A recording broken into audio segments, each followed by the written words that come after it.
Hi ಎಲ್ರಿಗೂ ನಮಸ್ಕಾರ. Sunday ಅಂದರೆ ಯಾರಿಗಿಷ್ಟ ಇರಲ್ಲ ಹೇಳಿ? ಒಬ್ಬೊಬ್ಬರಿಗೆ ಒಂದೊಂದು ಥರ ಇಷ್ಟ. ಯಾಕಿಷ್ಟ? ಸ್ಟೂಡೆಂಟ್ಸಿಗಾದರೆ ಇವತ್ತು ಸ್ಕೂಲ್ ಇರೋದಿಲ್ಲ, ಆರಾಮಾಗಿ ಮಲ್ಕೋಬೋದು ಆ್ಯಂಡ್ ಚೆನ್ನಾಗಿ ಆಟ ಆಡ್ಬೋದು ಅಂತ ಇಷ್ಟ. ವರ್ಕ್ ಮಾಡೋರಿಗೆ, ಆಫೀಸ್ಗೆ ಹೋಗೋರಿಗೆ ಸಂಡೇ ಅಂದರೆ ಏನೋ ಪ್ಲ್ಯಾನ್ ಮಾಡ್ಕೊಂಬಿಟ್ಟಿರ್ತಾರೆ. ವೀಕೆಂಡ್ಸ್ ಬಂದರೆ ಸಾಕು, ಮೂವಿಗೆ ಹೋಗಬೇಕು, ಔಟಿಂಗ್ ಹೋಗಬೇಕು, ರೆಸ್ಟ್ ತೊಗೋಬೇಕು ಅಂತ. ಅದೇ ಹೌಸ್ ವೈಫ್ಗಳಿಗೆ ಸಂಡೇ ಅಂದರೆ ಸಾಕಷ್ಟು ಕೆಲಸಗಳಿರುತ್ತೆ. ಬ್ಯುಸಿ ಡೇ ಅಂತ ಹೇಳ್ಬೋದು. ಯಾಕಂದರೆ ಅವತ್ತು ಕ್ಲೀನಿಂಗ್ ಎಲ್ಲ ಇಟ್ಕೊಂಡಿರ್ತಾರೆ, ಮನೆ ಕ್ಲೀನಿಂಗು ಆ್ಯಂಡ್ ಏನಾದರೂ ಸ್ಪೆಷಲ್ ಅಡುಗೆಗಳನ್ನ ಮಾಡಬೇಕು, ಚಿಕ್ಕ ಪುಟ್ಟ ಆರ್ಗನೈಸಿಂಗ್ ಕೆಲಸಗಳು, ಅದು ಜೋಡಿಸ್ಬೇಕು, ಇದು ಜೋಡಿಸ್ಬೇಕು. ಸೊ ಈ ಥರ ಏನೋ ಒಂದು ಕೆಲಸ ಅಂತೂ ಇದ್ದೇ ಇರುತ್ತೆ.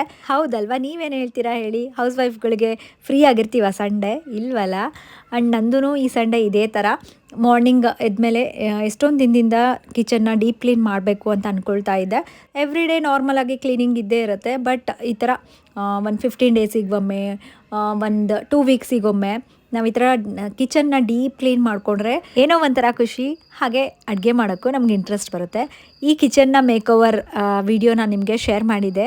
ಆವಾಗಿಂದನೂ ಇಲ್ಲಿವರೆಗೂ ಆಲ್ಮೋಸ್ಟ್ 1 ಇಯರ್ ಮೇಲೆ ಆಯಿತು. ಸೊ ಚೆನ್ನಾಗೇ ಮೇಂಟೈನ್ ಮಾಡ್ತಾ ಇದ್ದೀನಿ. ಸ್ವಲ್ಪ ಎಫರ್ಟ್ ಇದ್ದರೆ ಸಾಕು, ನಮ್ಗೆ ಇಷ್ಟ ಬಂದಂಗೆ ಚೆನ್ನಾಗಿ ಇಟ್ಕೋಬೋದು ಎಲ್ಲನೂ. ಸೊ ಕ್ಲೀನಿಂಗ್ ಎಲ್ಲ ಆದಮೇಲೆ ಇವತ್ತು ಸಂಡೇ ಆಗಿತ್ತಲ್ಲ, ಹಂಗಾಗಿ ಚಿಕನ್ ಮಾಡಿದೆ, ಚಿಕನ್ ಫ್ರೈ ಜೊತೆಗೆ ಸೊಪ್ಪಿನ ಸಾರು ಮಾಡಿದ್ದೆ ದಾಲ್ ಥರ. ನೆಕ್ಸ್ಟ್ ಬಂದುಬಿಟ್ಟು ಜೋಳದ ರೊಟ್ಟಿ. ಇದಾಗಿತ್ತು ಸಂಡೇ ಸ್ಪೆಷಲ್.